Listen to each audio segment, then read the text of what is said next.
पैगंबर यूनुस की कहानी ये सिर्फ एक नबी की कहानी नहीं है। ये एक ऐसे सफ़र की दास्तान है, एक ऐसा सफ़र जो एक व्हेल मछली के पेट से होकर गुजरता है और हमें झुंझलाहट, तौबा और अल्लाह की रहमत के बारे में बहुत गहरे सच सिखाता है। ये कहानी दरअसल हमें ये बताती है कि कैसे कैसे सबसे घने अंधेरे में भी उम्मीद की एक किरण मिल सकती है। तो एक बहुत बड़ा सवाल इस कहानी के बीच में छिपा हुआ है। क्या किसी एक इंसान की बेसब्री, उसकी जल्दबाजी, एक पूरी की पूरी कौम की किस्मत बदल सकती है? क्योंकि देखिए, पैगंबर यूनुस का एक फैसला वो सिर्फ उनका नहीं था, वो एक पूरे शहर की तकदीर से जाकर जुड़ गया था। तो चलिए कहानी की शुरुआत करते हैं। जगह है नीनवा शहर, जो आज के इराक में पड़ता है। अब ये शहर ये शिर्क और गुनाहों में पूरी तरह डूबा हुआ था, और बस यहीं पर अल्लाह ने हजरत यूनुस को भेजा ताकि वो इन लोगों को सही रास्ता दिखा सकें। और देखिए, निनवा कोई छोटा मोटा गांव या कस्बा नहीं था। वहां करीब 1,20,000 लोग रहते थे। 1,20,000, और ये सब के सब ईमान से कोसों दूर थे। जरा सोचिए, हजरत यूनुस ने सालों साल दिन रात उन्हें अल्लाह का पैगाम सुनाया, लेकिन वो लोग टस से मस नहीं हुए, अपनी गुमराही पर अड़े रहे। अब सालों की मेहनत के बाद भी जब कुछ नहीं बदला, बल्कि लोगों का जुल्म और उनकी धमकियां हद से ज्यादा बढ़ गईं, तो हजरत यूनुस एक ऐसे मोड़ पर आ गए जहां उनका सब्र का बांध समझिए टूट गया। और बस यहीं पर उन्होंने एक ऐसा फैसला लिया जिसने आगे की पूरी कहानी ही बदल दी। तो उन्होंने किया क्या? उन्होंने लोगों को चेतावनी तो दी कि देखो, तुम पर अल्लाह का अजाब आने वाला है, पर फिर वो गुस्से में उस बस्ती को छोड़कर चले गए। और यही सबसे अहम बात है, ये एक बहुत बड़ी गलती थी। क्यों? क्योंकि अल्लाह ने उन्हें वहां से जाने की इजाजत नहीं दी थी। देखिए, एक नियम है, जब अल्लाह किसी नबी को कहीं भेजता है तो वो नबी अल्लाह के हुक्म के बिना उस जगह को छोड़ नहीं सकता। और बस यही फैसला उनकी अपनी आजमाइश की वजह बन गया। और बस इसी पॉइंट से कहानी एक साथ दो अलग अलग रास्तों पर चलने लगती है। एक तरफ तो उस शहर की किस्मत है जिसे उसके नबी ने छोड़ दिया था, और दूसरी तरफ खुद उस नबी की किस्मत जो अब समंदर की तरफ बढ़ रहे थे।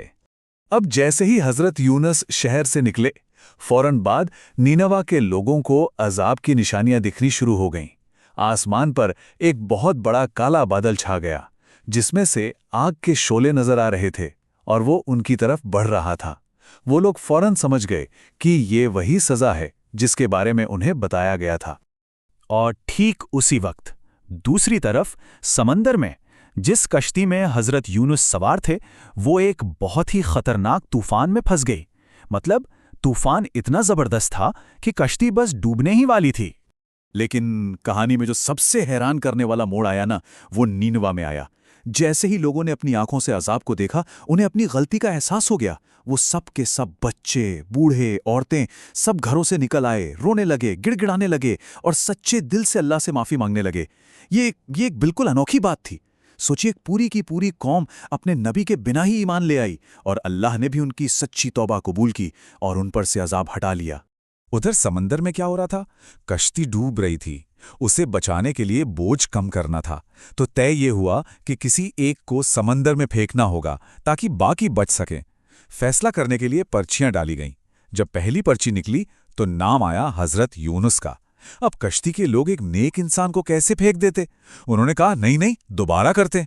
दूसरी बार पर्ची निकाली, फिर से उन्हीं का नाम। उन्होंने एक आखिरी बार कोशिश की, तीसरी बार, और नतीजा फिर वही था। और फिर कहानी का वो हिस्सा आता है जिसे हम सब जानते हैं। जब तीनों बार उन्हीं का नाम आया तो हजरत यूनुस समझ गए कि ये अल्लाह की तरफ से है।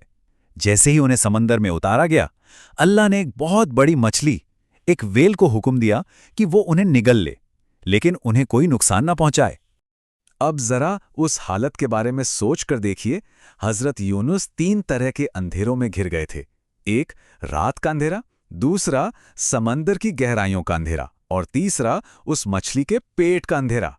पूरी तरह से अकेलापन, और ऐसी हालत जहां कोई उम्मीद नजर ना आए। उस घोर अंधेरे और मायूसी के बीच उन्होंने एक दुआ की, और ये बहुत गौर करने वाली बात है। उन्होंने ये नहीं कहा कि या अल्लाह मुझे बचा ले।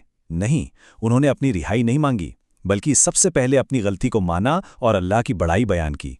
तेरे सिवा कोई माबूद नहीं, तू पाक है, बेशक मैं ही जालिमों में से था। यही तो है सच्ची तौबा का पहला कदम, अपनी गलती को मानना। कहते हैं कि वो कई दिन तक उस मछली के पेट में रहे और उस दौरान उन्हें समंदर की दूसरी मखलूकात की आवाज़ें सुनाई देती थीं, जो अल्लाह की बड़ाई बयान कर रही थीं। ये सुनकर उन्होंने भी बस यही दुआ पढ़ना जारी रखा, लगातार, बिना रुके। तो अल्लाह ने अपने नबी की पुकार सुन ली। अब देखते हैं कि आगे क्या हुआ, उन्हें कैसे बचाया गया और इस पूरे वाक़ये से, इस पूरी कहानी से हमें क्या ज़बरदस्त सबक सीखने को मिलते हैं। जब मछली ने अल्लाह के हुक्म से उन्हें किनारे पर उगला तो वो बहुत कमज़ोर थे। उनकी स्किन, उनकी जिल्द पूरी तरह से ख़राब हो चुकी थी। लेकिन अब देखिए अल्लाह की रहमत, उन्हें एक बिल्कुल बंजर ज़मीन पर डाला गया और अल्लाह ने फ़ौरन उनके लिए वहाँ एक बेल वाला पौधा उगा दिया ताकि उन्हें छाँव मिले, हिफाजत हो। और कमाल तो ये था कि रोज़ाना एक बकरी खुद ब खुद उनके पास आती ताकि वो बस लेटे लेटे उसका दूध पी सकें। ये सब अल्लाह की कुदरत थी। तो जब वो पूरी तरह से ठीक हो गए, सेहतमंद हो गए, तो अल्लाह ने उन्हें हुक्म दिया कि वापस अपनी कौम के पास जाओ, निनवा जाओ। जरा उस पल के बारे में सोचिए, वो उसी कौम के पास लौट रहे थे जिसे वो गुस्से और मायूसी में छोड़ आए थे। और जब वो वहां पहुंचे तो क्या देखा कि वो 1,20,000 लोग, वो सब के सब ईमान ला चुके थे और अपने नबी का इंतजार कर रहे थे। तो इस पूरी हैरत अंगेज कहानी से हमें क्या सीखने को मिलता है? सबसे पहली और बड़ी बात कि गलती कितनी भी बड़ी हो जाए, कभी भी अल्लाह की रहमत से नाउमीद नहीं होना चाहिए। दूसरी बात, गुस्सा और जल्दबाजी ये इंसान को बहुत बड़ी मुश्किल में डाल सकते हैं। तीसरी बात ये कि हिदायत देना सिर्फ और सिर्फ अल्लाह के हाथ में है, हमारा काम तो बस सही बात को पहुंचाना है। और शायद सबसे बड़ा सबक कि हम चाहे कितने ही गहरे अंधेरे में क्यों ना हो, एक सच्ची पुकार, एक सच्ची तौबा हमेशा सुनी जाती है। तो आखिर में ये कहानी हमें एक सवाल के साथ छोड़ जाती है। जिंदगी में हम सब कभी ना कभी अपने वेल के पेट में होते हैं, अपनी मुश्किलों में, अपनी परेशानियों के अंधेरे में घिरे होते हैं। तो सवाल ये है कि उस अंधेरे में, उस अकेलेपन में उम्मीद की रोशनी कहाँ से और कैसे मिल सकती है?